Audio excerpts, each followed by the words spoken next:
Welcome back, everyone, to the Chaos Ball Podcast. Thanks for tapping in this week. We have another week of baseball under our belts, and the Seattle Baseball Mariners continue to play fairly uninspiring ball, if I do say so myself. But this episode, similar to last week, we're not going to focus too much on the actual baseball, and I'm not going to get too in the weeds on the Mariners and their big issues right now because it's April and we got to wait a little bit. We got to wait to see. We need the sample sizes to increase before I really rush to judgment, but the product on the field just aesthetically is not great. It's really just hasn't been good. But since we last recorded, what have the Mariners done? Well, not great things, I'll say. They lost 2 of 3 this week at Toronto and 2 of 3 against the Brewers on this 6-game road trip. They come back home this week and face a couple NL Central teams, the Cubs and the Reds, which will be still pretty good teams, continuing the just really tough schedule to open the season, and then they'll get a 3-game set at Coors Field, which early on in the season could be a must sweep. I might declare that as a must sweep next week, but we'll see. Maybe not. I don't know. But again, uninspiring ball this week. But you know what they did do last night? They finally scored 6 runs in a game, which is huge. They hadn't done that all year. Real serious baseball teams do tend to score 6 or more runs from time to time, especially after you've played double-digit games. But the Mariners said, no, we're different. And they piled on in the 10th inning of the other night's game against the Blue Jays to get the dub and prevent the sweep. And right now, the highest scoring inning for the Seattle Mariners this year has been the 10th inning. I think they have 8 runs in that inning all year, more than every other inning in their season so far, so that's cool. Completely normal baseball team, very real and normal and not unserious team for sure. But honestly, it was very similar to last week. I mean, I don't know how to other way to slice it. The offense still has been fairly uninspiring. Some guys kind of finding their footing. Other guys like Julio still looking pretty awful up there. But regardless, they are 5-8, and they find themselves third in the American League West, firmly third too. The Rangers in first at 7-5, the Los Angeles Angels in second at 6-6. The Mariners are 5-8. The Oakland Athletics in fourth place at 4-8, and the Houston Astros at 4-9, which is I think about what we all expected going into the year. I think that is exactly what I predicted the division to be at the end of the year, so no notes here. And then where do the Mariners stand in terms of some depressing statistics? Well, they're second to last now. Not last in OPS anymore. They're second to last to only the Marlins, who have won, I believe, 2 games. Their team OPS is 602, which is pretty bad. The next highest team after that is the Twins with 610. And they lead the league currently in strikeout percentage at 29.2%, which is really, really funny given the emphasis on getting rid of strikeouts this offseason. Obviously, again, these numbers will probably differ greatly from the end of season numbers, but it's funny. It's almost like the strikeouts weren't really the problem with the team at all. That was the boogeyman of convincing yourself that you were improving the team when you really weren't. But, what do I know? Their team pitching, looking at team like ERAs early in the year is I don't know. It holds even less weight to me than OPS. But the Mariners team ERA is 4.84 right now. That is 8th worst in the league. Some of these numbers you can definitely take and be like, yeah, that makes sense. Like the Colorado Rockies have the worst ERA in the league by almost a point and a half. 6.57 ERA. And then teams with the best ERAs in baseball right now, the Boston Red Sox out of nowhere, the Kansas City Royals, crazy enough, the Yankees, and then like the Guardians are on here, which is not surprising. But really, where we sit with the Mariners, it's just weird vibes right now. Like the team leaders in WRC Plus for the Seattle Mariners: Dominic Canzone at 151, Dylan Moore 143, Mitch Haniger 141, Josh Rojas 136, Ty France 116, and then Luis Urias at 104. And then Cal Raleigh, J.P. Crawford, Jorge Polanco, Julio Rodriguez, Mitch Garver, and Luke Raley all sit below the 100 mark by at least 18 points. Cal Raleigh at 82, JP at 50, Jorge Blanco 46, Julio 44, Mitch Garver 40, Luke Raley at -4. Luke Raley hasn't played much, but just uninspiring from the top half of the lineup. It's been just a bizarre start to the year, but they sit in third, and season's not over, as much as we like to say it is. And another very important stat before I get to my Mariners notes of the week: they're 3-6 with both Mitches in the starting lineup. So I will be tracking that all year because I think it's important. And it's interesting that Mitch Haniger has played so much. I didn't expect him to play this much.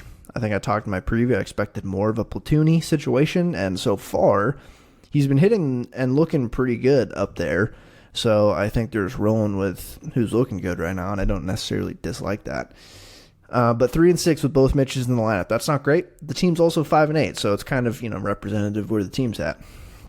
And now to my Mariners notes of the week. I'm going to go over these Mariners notes, touch on each little subject, and then, again, probably wrap the Mariners talk halfway through the episode, and then I'm going to talk about pitcher elbows the rest of the time, because that's what everyone seems to be talking about. And I could talk about the Shohei Ohtani stuff that came out today. Ippei stole way more money than we thought, and the text messages that are in the court records are genuinely hilarious, even though it's a pretty sad story. I don't really want to talk about that. It's just a sad story, but it happened. That's a thing. But here we go to my Mariners notes. First one, Julio looks genuinely awful at the plate right now. He really looks terrible up there. He's just striking out. He's flailing. Approach is off. Timing's off. It just looks bad. He's hitting the ball kind of hard. I mean, his hard hit rate's not great to start the year, but it's not terrible. It's not where he expects to be and where he has been for his career. And the strikeout numbers are so bad. They're worse than they have been in quite a long time. But, I mean, is he just a guy who's going to perpetually start slow? Juan Soto has always kind of been that guy. And you see this year, he has started off the year pretty hot. In year, what, for Juan Soto, 6? 7? Is this year 7? Year 7. So is Julio just going to be a guy who starts slow and picks it up throughout the year? I hope not. Because the whole year was kind of slow last year, apart from the 6 weeks, again, where he was, top 5 player in baseball, which was awesome. But I'd really love him to, hit the ground running here soon. Him and Jorge Polanco and the whole top of the lineup kind of need to hit the ground running. One thing that's really interesting that is definitely worth noting is Ronald Acuna. I don't know if you've heard of Ronald Acuna, but he has yet to barrel a ball this season. And if you recall, he hit 41 home runs last year and had, I think, one of the best barrel rates in baseball, if I recall. He's looked pretty poor to start the year. Not quite as bad as Julio, because Julio's been epically bad. But Ronald Acuna has a 630 OPS right now. He's slugging 60 points below his OBP. And there's no reason to panic. I don't think there's any reason to panic for Julio either. It's more just because it's looked so bad. It's not that he's getting unlucky. He is hitting the ball pretty hard. The issue right now is when he's hitting the ball hard, he's hitting a lot of hard ground balls, which plagued him a little bit last year too. Even when he was hot, I mean, generally, if you hit ground balls hard, you will get a lot of hits more often than if you hit fly balls. But the fly balls turn into extra base hits and home runs more often, I'll say, I'll go on a limb here, than ground balls do. So he's hitting the ball hard with a suboptimal launch angle, and then when he's not he's not really walking much, and he's just it's just non-competitive at bats. It's just, I'd like to see him at least get deeper in counts instead of riding the golden sombrero, which he did last night against the Blue Jays. And really, it's been him in the whole top of the lineup. I read those WRC plus numbers. I mean, and after 12 games, it's whatever, WRC plus whatever, but it's an indicator of where the lineup's at. And Ty France is near the top of the lineup now with Mitch Haniger. But then your top three guys, JP, Julio, Jorge Polanco, and ideally Mitch Garver would be your 4. That's your 1 through 4. And Cal, I guess, is probably the 5th, 1 through 5, if all things are cooking. All those guys are just not hitting great. Cal hit a home run again against a pivotal home run against the Blue Jays in Toronto. Stop me if you heard that before. So he's looking whatever. He's looking fine at the plate. Jorge Polanco, awful. Really bad up there. And JP has looked worse. It's just ugly. It's the top of the lineup that needs to get on games quick because they keep falling behind, and it's similar to last year where once they fall behind by 3 runs, it just feels like it's a loss. It just feels like they're going to lose the game if they fall behind by more than 2 runs. And that's not what you want in the baseball team you root for. And JP needs to just set the table better. He's not walking as much as I'd like. If he's not going to hit the ball hard, he should at least walk because that gives him his baseline. But he's not doing that very much. And what's fun, Jose Caballero, this is my next note, he hit a home run before Julio did. He hit a home run the other night, and Julio has no home runs, so that's fun. And then my next couple notes are about Dom Canzone. My first one, Dom Canzone sure has been playing a lot, huh? I mean, I think the Mariners are just not forcing him to play. I think they're playing him just in the hopes of developing into above average player. I don't think there's rocket science behind it. I expected Luke Raley to play a lot more, given he has a little bit more major league track record than Dominic Canzone, albeit not a whole lot, but he had a pretty solid year last year. I expected him to play more than Dominic Canzone, and to start the season, that has been the complete opposite. And Dom Canzone, my next note, he's been a really ugly watch at the plate for a lot of plate appearances this year, but he can hit the ball really damn hard. Just ugly at bats, and for what seems like the whole game, and then he just unleashes 109 mile an hour double or home run in the 9th. His home runs have all been pretty meaningless so far, which is pretty funny. Not meaningless to him, just meaningless to the team. It's that Chris Paul hits a 3 to cut the lead to 45 type shit, and that's just kind of what he's been doing all year. But it's fascinating. It's even worse than Teoscar Hernandez, because the Teoscar Hernandez experience when he was coming to the Mariners, I talked about it, and it was ugly at bat. Ugly at bat, ugly at bat, ugly at bat until he nukes a home run. And it seems like Dom Canzone is kind of following that mold, but his swing is just weirder. And when he misses, boy does he miss. His weakness, obviously, it's no secret, is breaking balls. But long term, and even just short term this season, as he's kind of made small improvements on this already this year, I've noticed.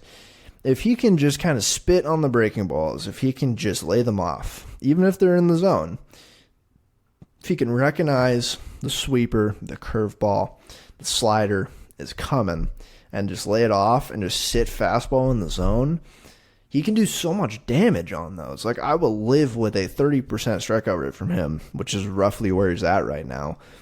If he has a league average walk rate, and just sits on fastballs in the zone and crushes them, because guys will leave them there. As much as they will know that his weakness is breaking stuff, you're still going to get fastballs, especially if you can just be patient in the count. So it's just been an interesting start to the year from him. It's been so many ugly, flaily at bats, and then bam, you see where the power is coming from. He hit one against the Jays the other day, and it went to the backside, to basically straight away left field, and farther up than I expected it, and what the cameraman expected it. an Oppo home run, and it's like, oh, it's just going to scrape the wall. No, this was like 10, 15, 20 rows up in the first section. Like, the dude has crazy power. And that was his biggest strength in terms of scout grades. I think his raw power was grading out 60 plus, which is great. And you can see it. He can really hit the piss out of the ball. So, encouraging. And I will say his defense hasn't been catastrophically bad. I don't think it's been good. But I think the short sample of what I saw last year really had me freaking worried. And obviously that's a point that something he's going to work on. But him at the plate has been one of the better parts of the season this year, which also speaks to how poor the rest of the team's been. But the home runs he's hitting are fun. He leads the team in home runs with 3, so that's fun. And that is, I don't know. You trade for Luke Raley, and I don't know. He's just been riding the bench. Like, I can't imagine Luke Raley is too happy about this. He played first base when Ty France went on paternity. I, again, really like that is an option, especially just from the left side of the plate, that we have a first baseman who can also play the corners. But I don't know. Maybe if it proves that Mitch just can't hit right-handed pitching, which is not a thing that has been proven at all. Mitch has been solid at the plate, but like a hyper platoon. I mean, the Poto loves a freaking platoon, like just a hyper platoon of Canzone and Raley in the corners, or Ty France rides the bench and Luke Raley plays against right-handed pitching at first. I don't know. It's just, I was looking forward to watching more Luke Raley, and he hasn't played a lot. And I think also is because he doesn't offer much. Like, Canzone and him are not very different. They don't offer that much more than the other. Luke Raley, the one thing that really does differ is Luke Raley's faster and can really run, where Dom Canzone is not. His top speed isn't graded out super well. Luke Raley is a legitimate, if he's playing every day, he's a legitimate threat to steal 20-plus bags. He did last season. But essentially, they're the same player. Corner outfielder, defensively, like a whatever in the corner outfield, and they both strike out a decent amount, but they can both hit the ball really hard.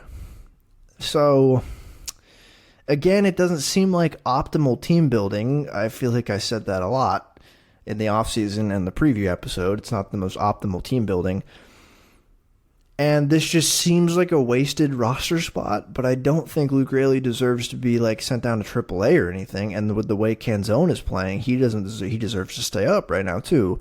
So when Samad Taylor was up, who we saw briefly when Ty was on paternity, he at least offered something different in that he's a right-handed hitter and he has blazing speed. So he offers something a little bit different than even Raley, who's fast. Samad Taylor playing every day has 40-plus stolen base potential, and can blaze around in the outfield and be, I don't know. It's just, it feels so redundant to have Canzone and Raley on the same roster when you're playing Mitch Haniger this much too in the corners.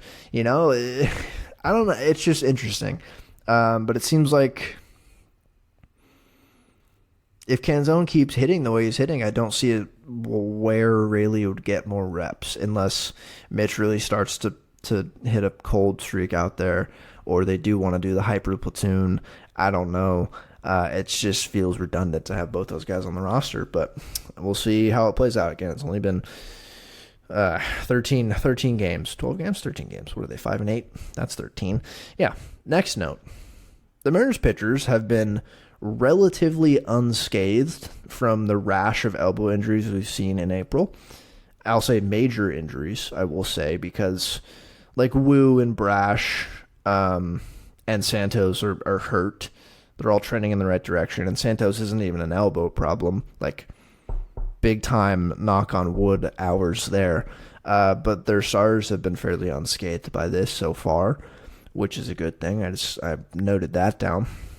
My next note, congrats to Ty France on having a kid. The guy came back, first game back from having a kid. I think he went 4 for 4. He's looking more like the Ty France we expect to see at the plate this year.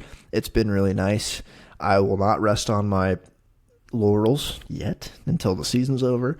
But it looks a little bit better than it did last year, so that's really good. My next note, it just says Tyson Miller. Tyson Miller came up because Cody Bolton, right? I think I might mix these two guys up, but Cody Bolton got hit in the kneecap. No.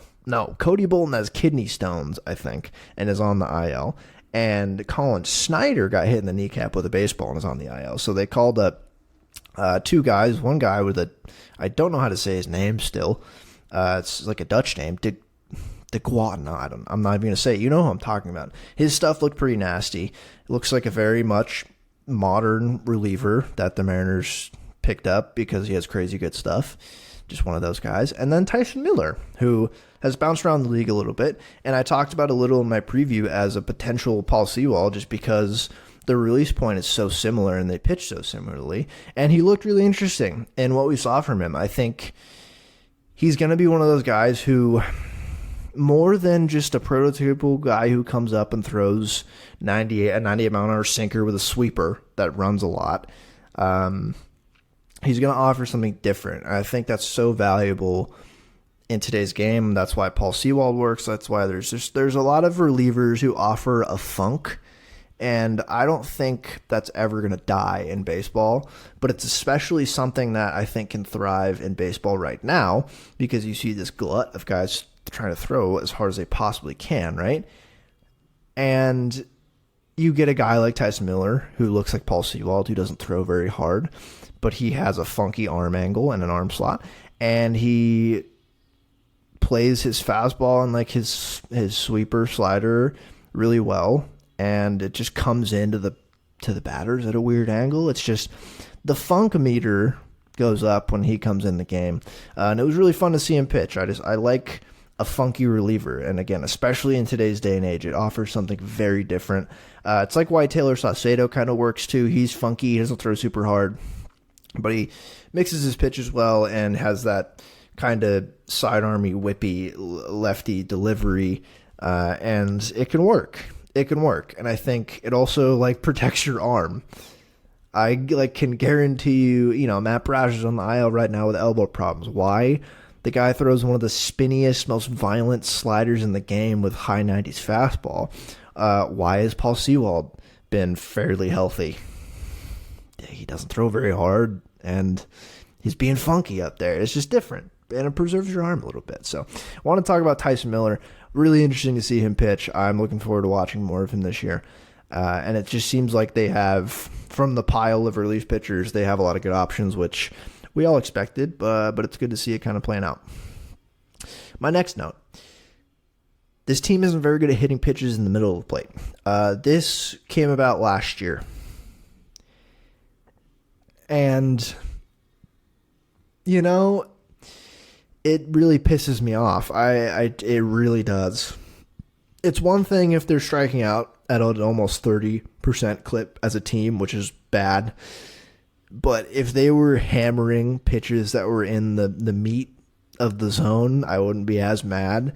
It was my argument last year when everyone was like, strikeouts is why this team is bad. No, strikeouts was a symptom of the team being bad. But again, you can strike out a lot and be a really good offensive team. You just have to hit the ball very hard when you hit it.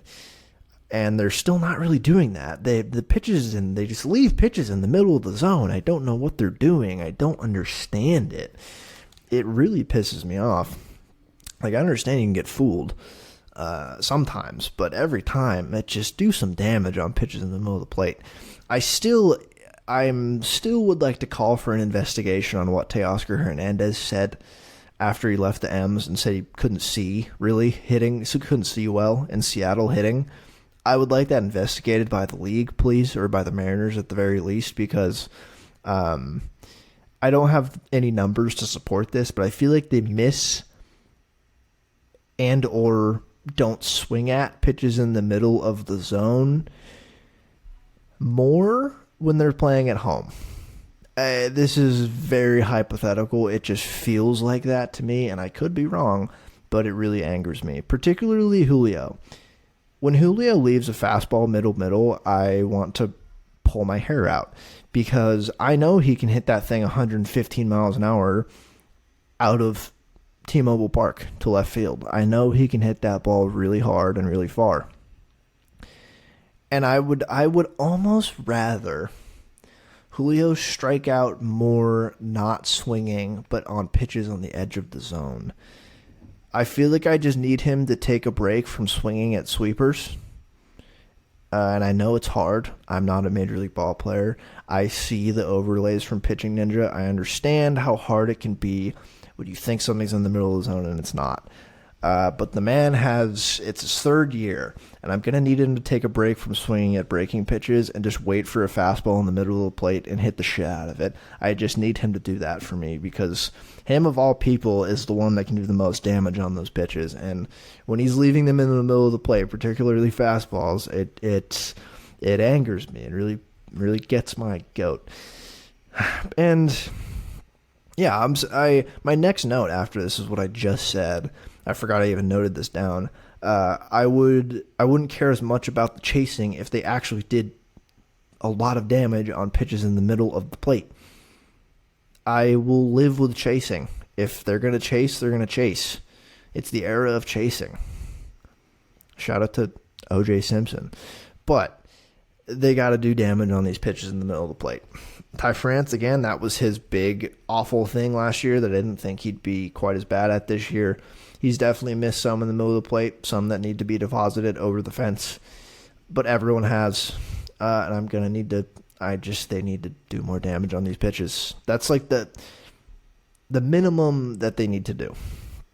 Doing, getting hits on pitches in the shadow and laying off close pitches, that's impressive and very nice if you can do that. But at the core of what you should be doing as a hitter is destroying pitches that are in the middle of the plate. That is where you should get the most of your runs from, and where most hitters do at some point. But it's been a tough slog these first couple weeks watching them try to hit pitches in the middle of the plate.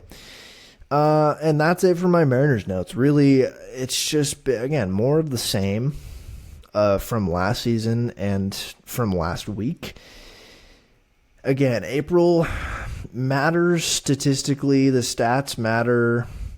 The results don't matter as much, but it's just the fact that they're doing it again really pisses me off. It's like April matters, but it doesn't.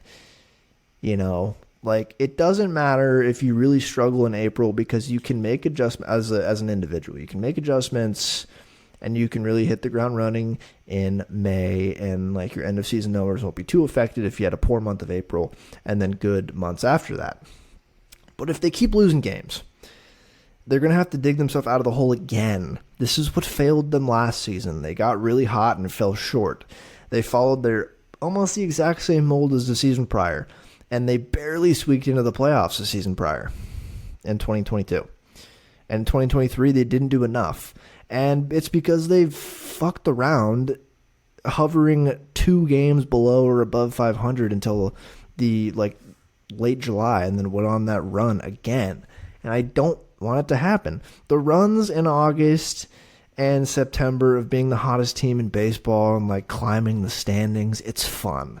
I will say, it's fun, but I would rather they not have to do that. Because imagine if they were in a wild card position or winning the division and then went on a hot streak. Imagine that. Now that would be crazy. That is heresy, I know. That would be a wild concept to do that.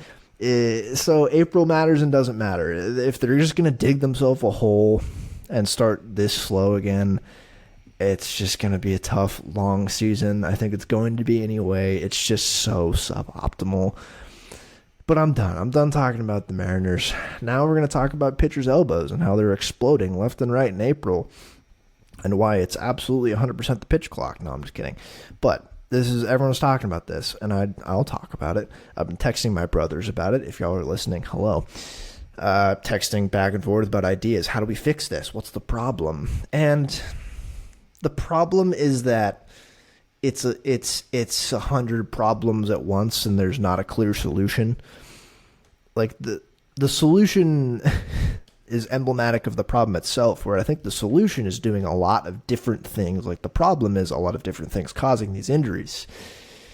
I swear a new pitcher has an elbow problem every day. I am scared to look at like Jeff Passan tweets now. I'm scared to load up Twitter and see baseball news. When I see a pitcher's name, like I saw Tyler Glasnow trending the other night after not watching any baseball. And it's because he struck out 14 guys because he looks awesome this year. But I saw his name trending, and I was like, oh, God, not Tyler Glasnow again. He's hurt again? No, he's not. But it just scares me. Every time I see a pitcher trending, I get so frightened. It just feels like – so I'll get into why it's not as big of an issue as we think compared to like what it's been the past decade. And the numbers do support that it's fairly on trend for the month of April for these injuries. It just feels like it's bigger names than ever this year. It feels like every pitcher that goes down hurt has been a pretty significant pitcher in the league. Like Garrett Cole to start the year. Now Spencer Strider, who doesn't seem like he needs Tommy John, but has a UCL problem that, I mean, at some point in his career, he's going to have to get elbow surgery for sure, whether it's Tommy John or internal brace. But he's hurt. Framber is hurt. Shane Bieber, Tommy John, out for the year. He started off the year, his velocity. He went to Drive-A in the offseason. His velocity was up. His stuff looked great. He looked phenomenal. Tommy John. Nick Pivetta. Yuri Perez, the 20-year-old phenom who the Marlins were so careful with this guy because they saw how special he could be. They limited his innings last year. They sent him down to AAA. He pitched so well, but they were so committed to limiting his innings and his workload. They sent him down to AAA just to sit there and not even pitch for a little while, and then called him back up late in the year. He's Tommy John, out for the year. Again, Matt Brash, not out for the year, but elbow problem. Felix Bautista, out for the year. Sandy Alcantara, out for the year. Lucas Giolito, out for the year. Josiah Gray, out for the year. Jeffrey Springs, Drew Rasmussen, Anthony DeSclafani, so many more. All out. All out for an extended period of time with UCL damage. And I think a lot of people are throwing around solutions and causes. Twitter will tell you, if you go into the comment, if Jeff Passan tweets another injury, you'll go to the comments of that Twitter post and get through all of the bots first, and then you'll see like, oh, it's pitch clock ruined baseball. I don't think it's 100% the pitch clock, but it may be like 1% the pitch clock. I think the mystery here is in the solution. I don't think there's a clear solution to this. But I don't think there's much mystery in the causation. And I have a list here of all the things that I think are causing this. And it's like 10, 15 different things. All the factors why, like small or large, it doesn't matter. Like why every reason guys might be getting hurt more and more. And again, it's been like this for like a decade.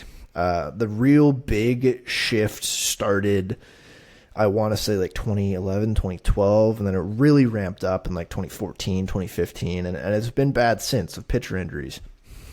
And I think these are the three biggest, I guess. Two of them go hand in hand. These are the three biggest factors, and it's not rocket science. Like a lot of things, sometimes the obvious thing is the most likely reason to be causing these. Throwing a baseball like this is just awful for your elbow.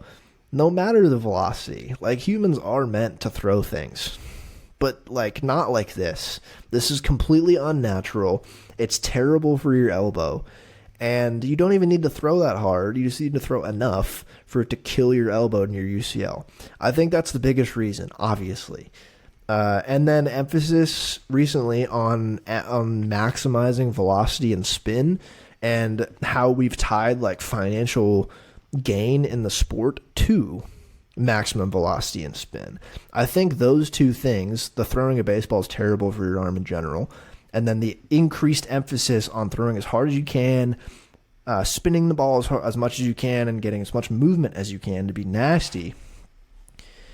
Those are the two biggest reasons in my mind. And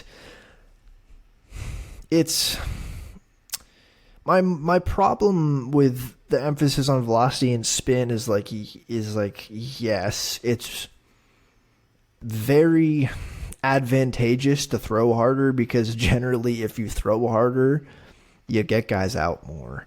It's just, I think we have lost sight somewhat of the art of pitching. like not to be kind of a boomer here. It's kind of a boomery take, but sometimes it's the maximizing velocity and spin. I think guys should try to throw harder to get guys out more. I think that's generally a good thing, but I think like trying to be like, I want to throw as hard as I possibly can, maybe just scale it back in an effort for health.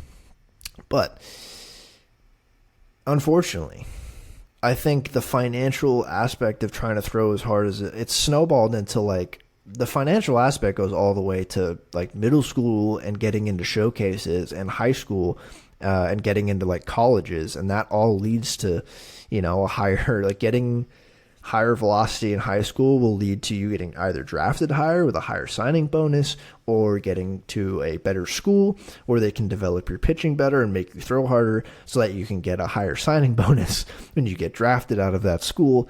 The financial ties are no joke to like velocity and spin at this point. And though these are the two things that I think are causing the most issues, but then other things that I think cause issues. The month of April. The month of April generally is when most pitchers get hurt. They ramp up in the off season and spring training. They go full force in April when it's cold out, and they haven't been putting 100% max effort into spring training. Maybe some guys are, but April there's just more injuries like this. So the month of April, that's definitely a cause here. And by like May, June, July, we'll likely be seeing less of these injuries. But we'll see. We'll see this year. And then the next one is pitch clock. I'm very skeptical that this is significantly causing damage. It's been a decade plus of pitchers getting hurt more and more, like I've said, like long before even the minor league pitch clock. This has been a problem. So I don't think it's not a problem. I think it might be a very small aspect of the problem, but people will be like, the pitch clock, it was implemented last season and now all these pitchers are hurt, it's the pitch clock. It's not. And there's a really good tweet from Travis Sawchik that he explored pitcher injuries and when reported Tommy John surgeries, how many reported Tommy John surgeries there are for pitchers during the first 100 days of the MLB calendar. And he says, I'm going to read his tweet verbatim. He said, quote, "There's no Tommy John surge this spring. It's just always this bad since around 2014. Today marks the 100th day of the year," and this was April 10th. "Today makes the 100th day of the year, a period during when most elbow injuries occur. We looked at the first 100 days of each year, Tommy John surgery procedures for MLB and all-pro pitchers since Tommy John first went under the knife, and that was 2000. And this year there have been 9. Last year there were 3. 2022 there were... Oh, wait. Hold on. Yeah, in MLB. There were 16 pro, so I think that's like, minor league and stuff. 16 Tommy Johns so far this spring. 23 last year by the 100th day. 2022, 28. 2021, 47, and the list goes on, and you'll see if you look at this tweet and the graph. Again, this spring has not been abnormal, so we can conclude that for sure. So long story short, I don't think the pitch clock is the thing causing these injuries. I understand why people would go there because you have less time to recover after throwing really hard, and I'm interested to see if there is an aspect or an impact on injuries, because there might be. I don't discount that theory. I just don't think it's the main cause.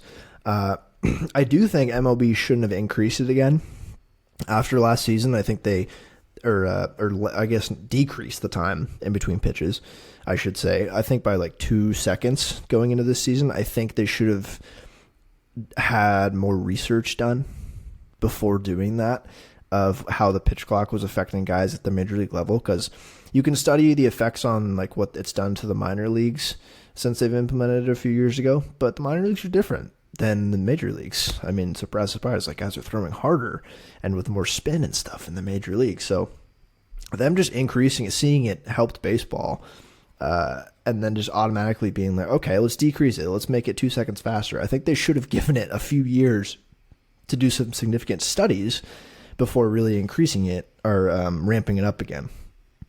So, but even then, a 2 second increase from last season to this season, I don't think would significantly cause more injuries. So really, I think pitch clock could be related, but I don't think it's significant.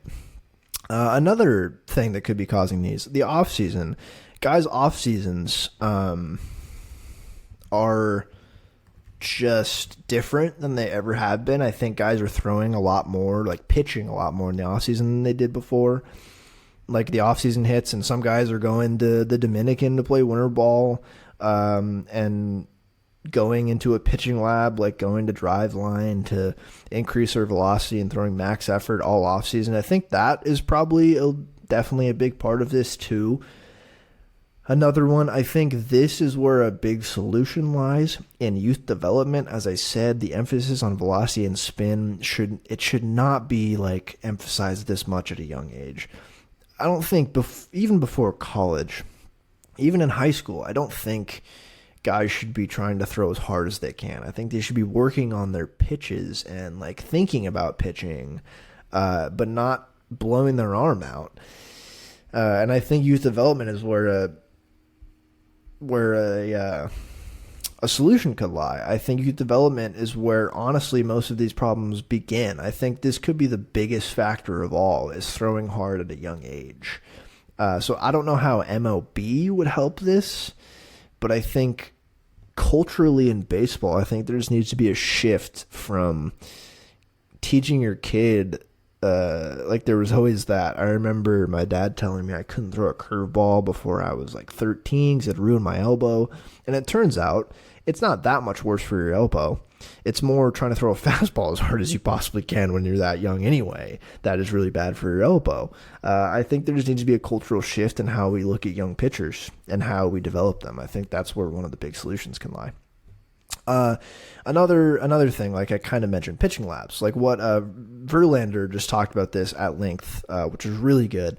Basically changing mechanics to throw harder and get more spin and movement. And he talked about like some guys, just the way they throw the ball naturally and the way their body is, they're not going to get elite velocity. But if you go to like tread or drive line, they can tweak it. So you might be throwing it a little bit more unnaturally, but you get more velocity. And I think that's kind of a problem. I think we should find where guys' limit is, and they shouldn't try to go above that. They should just be able to try to work with what they've got. And you can do so much with that. Again, like you can work on command and like tunneling and pitch and just your pitch mix and how you throw a whole game and how you work on pitch design. I think all that could be super important to how good a pitcher is. But just changing these mechanics, and like Verlander was talking about these pitching labs, and it's like the pitching labs are cool. They make guys throw harder and throw nasty pitches, but they might be causing some of these problems because you're changing what might be a natural mechanic for some of these pitchers and being like, no, you should do this to throw harder, and that is probably worse for their arm. This next one, sticky stuff, and pitchers having to grip the ball harder to spin it like they used to. Pitchers have talked about this, and not even like just using spider tack, but like rosin and sweat, sunscreen and sweat. Guys can't do that anymore. So you have to grip the ball harder when you're throwing like a sweeper, and that puts more stress on your elbow. I think that's part of the problem. I think there could definitely be a link to the ban of sticky stuff and more injuries. I think that's definitely something to study, and people are studying that. I wrote down sweepers as one of the problems. Sweepers. I mean, just emphasis on throwing these crazy moving pitches. I think it's not great for your elbow. The next one I have on here is second to last one, the AAU basketball problem, which I'm a big proponent of, where kids are specializing in their sport younger and younger, and I think that is a bad decision. I think that's a very bad decision. You look at it, and it's in the context of basketball, just because you see, I don't know, I've seen this more in the context of AAU basketball, guys playing AAU when they're 12 years old. But it's like perfect game and stuff for baseball too. These kids are, if you realize you have real talent, you're playing baseball year round. You're not playing other sports, and I think it's really good for you to play other sports. There's studies that support this, that playing other sports are really good for your body. I mean, look at some of the best athletes of all time. Like, look at LeBron. He played football in high school. Like Kobe Bryant too. He was really healthy until the very end of his career. He played soccer all the time growing up. A lot of guys who are super healthy play other sports in the off season just to strengthen different parts of their body. I think the specialization at a young age is a problem. That's definitely an issue. It goes hand in hand with the development thing. I think that's part of it. And then the last thing I wrote is just genetics. At the end of the day, sometimes your genetics are just going to be worse than some other people's. And that's an issue. And it's not a broad issue of why these injuries are happening, but it's like, I feel like we forget that some guys can just throw really hard and not really get hurt. And some guys can just keep getting hurt. And I think lumping all the injuries into one bucket is not a great way to look at it, because sometimes even if a guy is trying to throw as hard as he can, he's going to get hurt more than the next guy because of genetics. It just happens. So I don't know how they fix this. Those are all my problems that could be like contributing to this. I don't know how they fix it. I have no clue. I think it has to kind of start with development. But again, I don't know what MLB can actually enforce developmentally. They don't have reach into what high schools are doing, like high school coaches and stuff. I think it has to start culturally with development. I think an interesting idea. This one's funny, actually. Let me say this one first. Speed limit. No throwing above 97. So sorry about it, pitchers. Over 97, it's a ball. Bang. There you go. Arms are fixed. No. What about shrinking the strike zone? Guys have to focus more on command and less on velocity. But I poked holes. This was my idea. I poked holes in this immediately because this would just lead to more walks.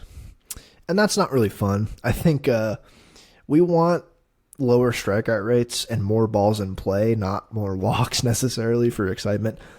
This one's interesting that I texted my brothers about that. We kind of agree this one could be interesting. Is you move the mound back a little bit. And what that would do is obviously reduce velocity to the batter and like movement a little bit and spin. But you legalize sticky stuff again. So I don't know. You let guys, they don't have to grip the ball as hard. And you move the mound back so it's the perceived velocity is less. I don't know. I don't know if that'd help elbows. I don't know. It's just full blown softball. No overhand throwing anymore in the men's sport. You got to throw it like a softball pitcher. Sorry. Another idea. Someone had this idea. I can't remember. But it's like you lose your DH for the rest of the game if your starter doesn't go, I think it's 5 or 6 innings or something. This is interesting, but I don't know. I don't think it's a great solution. Because let's say, like, if you have this strategy, pitchers don't get pulled before the 6th inning because of like too many pitches exclusively. Sometimes your guy goes out there and gets absolutely rocked in the 1st inning and he's given up 8 runs and you have to pull him. So you lose your DH for the rest of the game because your pitcher sucked. Like, how is that helping pitchers' elbows? That's just punishing a team for being bad. And then also wouldn't it also kind of encourage the opposite? Like if you're a team who really relies on your DH and you have to have your pitcher go 6 innings, what if your starter's out there in the 5th with like 110 pitches and you can't lose your DH this game? It's a pivotal game. And you might just leave your starter out there. And what if he ends up throwing like 140 pitches to get through to the 6th inning so you don't lose your DH and ends up getting hurt because of that? It just feels a little counterintuitive. And then, I don't know, less pitchers on the roster is a solution that was thrown out here, like reduce the amount of pitchers allowed so that teams are forced to try and like emphasize going deeper into games and getting the most out of their starters' innings. I don't know. I don't know. The solutions, I think they're less easily identifiable than the causes here. And that's my take on the matter, and that is where I'm going to end the episode. One more random thought before we go. If the Mariners were a serious baseball team, they'd trade for Mike Trout. There, I said it, but they're not serious. And that's never going to happen. But I appreciate you listening if you did all the way through. Much appreciated. Thank you so much. I will be back next week. Hopefully the Mariners play some better ball, but I will leave you at that. Hope you have a good rest of your week, and go Mariners against the NL Central at home this week. Come on. Let's beat up on the Midwest. All right, let's do it. Go Mariners.